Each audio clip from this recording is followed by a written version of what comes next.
여러분 안녕하십니까. 클레어의 잘 고른 뉴스 클레어입니다. 굉장히 오랜만에 영상을 업로드하게 됐어요.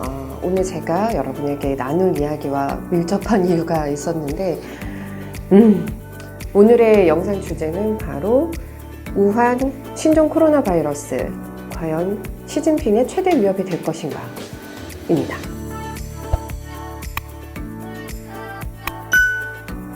지난번 체르노빌 영상 이후에 제가 계속 아팠어요.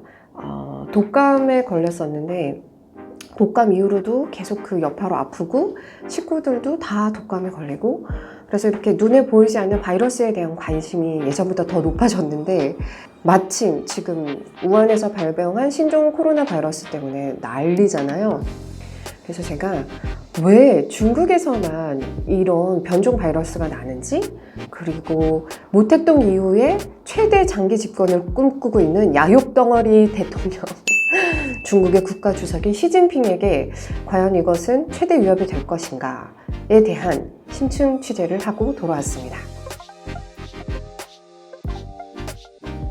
여러분 사스 때 기억나시나요? 2002년 말에서 2003년 초까지 발병했던 이 사스는 그때 사람들이 이제 신종 코로나 바이러스에 대해서 경각심을 가지게 됐죠. 근데 그때는 중국에서 많이 은폐했어요. 거의 사망자가 18명 이상 나오고 한참 지나고 나서야 사스라는 바이러스가 돌고 있다는 사실을 어떻게 알게 됐냐면 중국의 입을 통해서가 아니고 그 발병 당시 지역에 있었던 사람이 홍콩으로 가게 되면서 홍콩에서 급속도로 퍼지고, 홍콩의 같은 호텔에 묵었던 사람들, 캐나다인이 캐나다로 돌아가서 또 급속도로 퍼뜨리고, 이런 눈에 보이지 않는 어마어마한 일들이 일어나면서부터 확진자가 그 주변의 사람들이 다 그 신종 독감에 걸리고 사망자가 생기면서부터 중국이 얼마나 은폐를 했는가를 알게 됐던 거죠.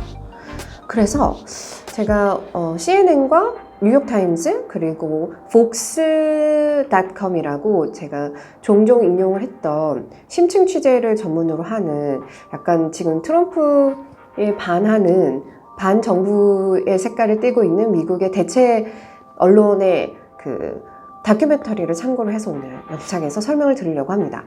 넷플릭스에서 Explained라고 시리즈가 계속 나오고 있어요. 복스라는 그 VOX라는 이 뉴스 에이전시에서 계속해서 다큐멘터리를 만드는데, 사실은 이 우한 바이러스 한참 전에 작년 11월에 나왔던 이 팬데믹스라고 하는 전 세계 퍼지는 전염병, 바이러스 전염병에 대한 특별한 다큐멘터리를 만들었었습니다.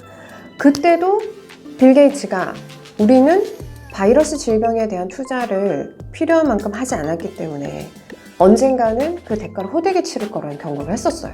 근데 지금 과연 그 말이 딱 맞아 떨어졌죠. 자, 그래서 여러분한테 제가 공부한 복스의 다큐멘터리에서 공부한 내용을 좀 참고로 말씀드리면, 자, 첫 번째, 사스에 이은 변종 바이러스 왜 중국에서만 발병을 하는가? 중국은 정말로 전 인류의 공공의 적이 될 것인가에 대한 설명을 좀 해드리려고 합니다.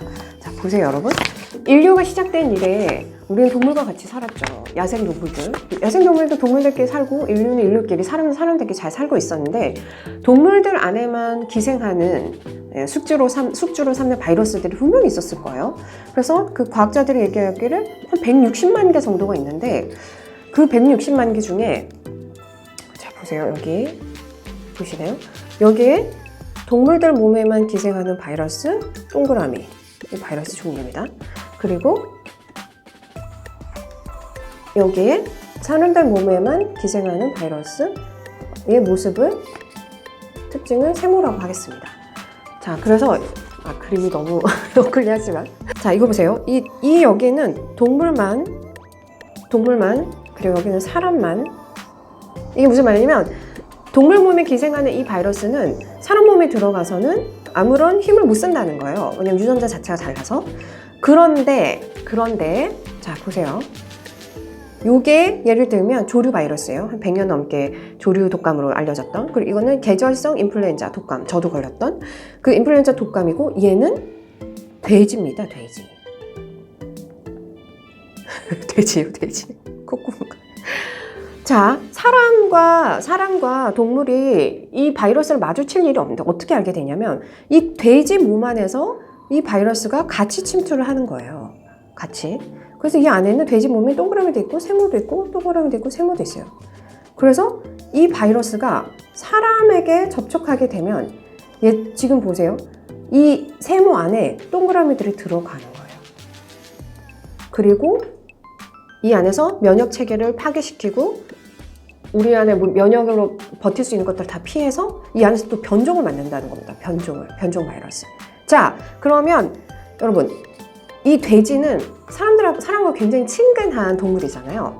이렇게 해서 발병한 병이 뭐냐면 1918년에 스페인 플루라고, 스페인 독감이라고 전 세계 인구의 3분의 1이 감염이 되고 5천만에서 1억 명이 죽었다고 합니다.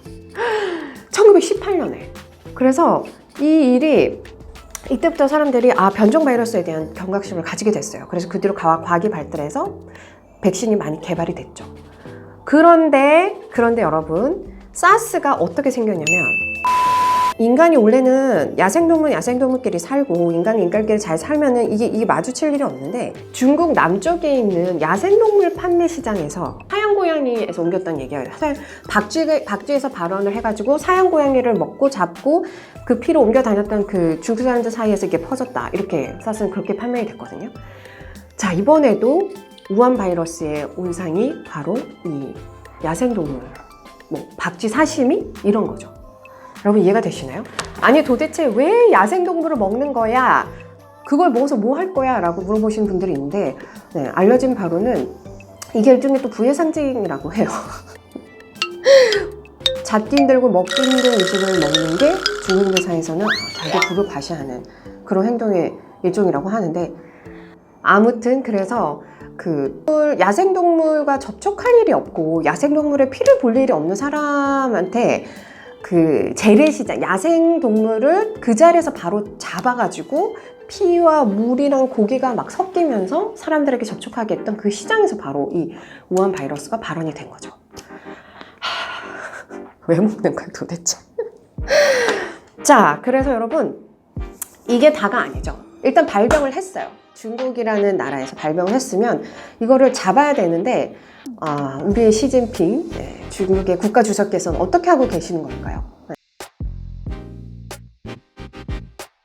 지금 중국에서 발표한 것에 한 10배, 100배, 10,000배쯤 곱하기해서 보시는 분들 많을 거예요. 사실 저도 안타깝지만 그 중에 한 명인데 우한에서 목숨 걸고 영상을 올렸다는 간호사들의 얘기도 있고 다 믿을 수는 없겠지만 되게 상당 부분 저는 실제라고 생각을 하는 게 왜 시진핑의 권력하에서 중국에서 이런 일들이 자꾸 일어나는지에 대한 얘기를 한번 해보도록 하겠습니다. 시진핑이 중국 내에 국가 주석이 된 지 올해로 딱 7년째가 됩니다. 원래는 5년이 임기인데 얼마 전에 연임을 할 수 있는 헌법을 바꿨죠. 그리고 모택동 이후에 영구 종신 국가 주석을 꿈꾸는 여기 뻗치신 분이에요. 그래서 시진핑 이후에 중국 공산당 분위기가 어떻게 되냐면 이 넓은 땅덩어리에 소수민족도 너무 많고 반발도 많은 각각의 사실은 하나의 독립된 나라들을 다 억지로 끌고 가고 있다고 보시면 되는데 이 13억의 인구를 끌고 가면서 보니까 시진핑이 강력한 독재 체제를 구축을 한 거죠. 그런데 이 독재 체제는 일이 잘 될 땐 좋아요. 경제가 좋아지고 인민들의 생활이 편해지고 이러면 모든 공이 다 시진핑에게로 가지만 이런 전염병 사태가 일어났을 경우에는 모든 잘못이 다 시진핑에게로 또 돌아갑니다. 왜냐하면 이 사람이 거기서 꽉 쥐고 있기 때문이죠. 그래서 중앙정부의 대표격인 시진핑의 그런 시스템 하에서 지방정부에 있는 관료들, 당서기 이런 사람들은 이런 나쁜 일이 생겼을 때 지금 전염병이 돌고 있다? 사망자가 사실 10,000명이다 라고 보고할 간이 없는 거예요. 누군들 그 앞에 가서 그런 얘기를 하면서 찍히고 싶겠어요.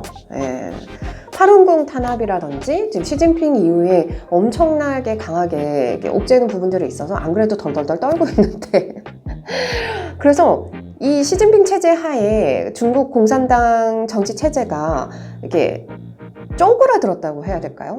이 사람들이 이제 쫄아서 아무도 시진핑에게 그렇게 맞설 용기를 못 내는 거예요.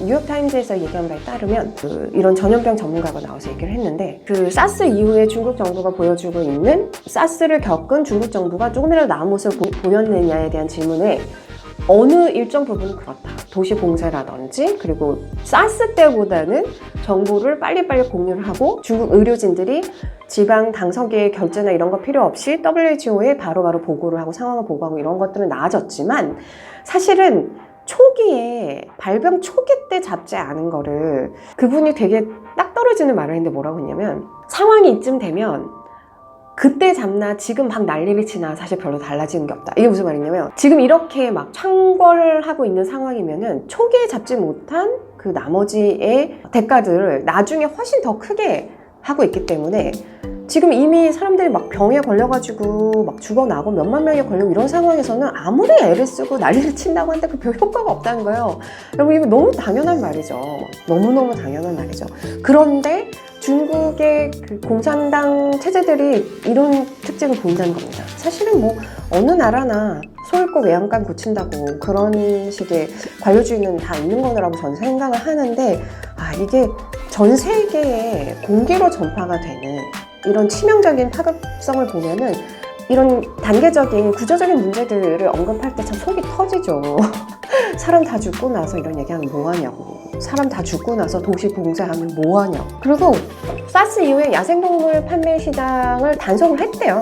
단속을 했는데 100개 중에 99개 단속하고 우한시에 있는 하나 단속 잘못해서 이렇게 해서 바이러스가 또 생기면 99개 단속한 건 아무 의미가 없는 거죠. 그쵸?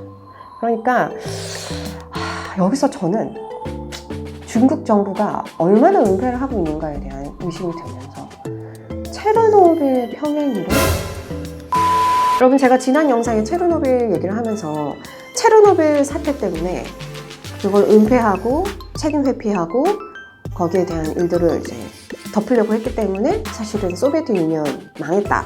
제 말이 아니고 고르바초프의 말입니다. 당시 소비에트 유니언의 대빵이셨던.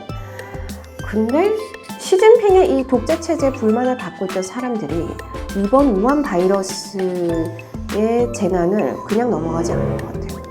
정말 궁금한데 시진핑이 과연 이 위기를 어떻게 넘길 것인가. 그리고 바이러스가 어느 정도 잡히고 난 후에 분명히 책임 소재를 WHO나 다른 국가들에서 물을 때 중국의 답변을 듣고 이번이 두 번째잖아요. 사스 때는 이 바이러스가 어떤 건지 몰라서 그랬다라고 변명을 할 수 있었겠지만 사스를 겪은 이후에 똑같은 형태의 우한 바이러스를 또 일으켰다면 그건 그 누구도 그 책임을 면하지 못할 것이죠. 과연 이 우한 바이러스 시진핑을 넘어뜨릴 제2의 체르노빌이 될 것인가?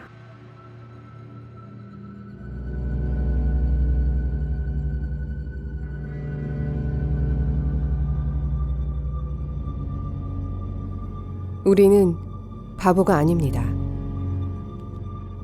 실시간으로 전 세계 모든 곳의 상황이 소셜미디어 같은 인터넷 환경에서 공유되고 있습니다. 목숨 걸고 중국 당국의 대응을 비판한 우한의 젊은 청년처럼 우리 모두는 진실을 알고 싶습니다.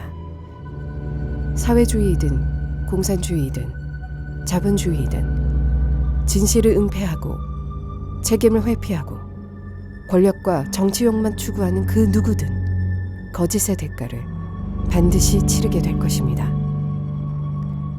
체르노빌의 재앙을 숨기고 권력과 체제의 허상을 쫓았던 모든 이들은 소비에트 연방 해체라는 결과를 가져왔습니다. 진실이 무엇이든 속이는 자는 반드시 대가를 치르게 될 것입니다. 체르노빌 원전 사태가 벌어진 30년 전과 달리 2020년 우리는 철저하게 달라진 세상에 살고 있습니다. 우리는 진실을 알 권리가 있고 반드시 그 진실을 알게 될 것입니다. 오늘 또 좀 어두운 얘기로 영상을 찾아왔는데요. 여러분의 알 권리를 위해서 제가 좀 어둡지만 알아야 될 이야기들을 얘기를 함께 나눠봤습니다.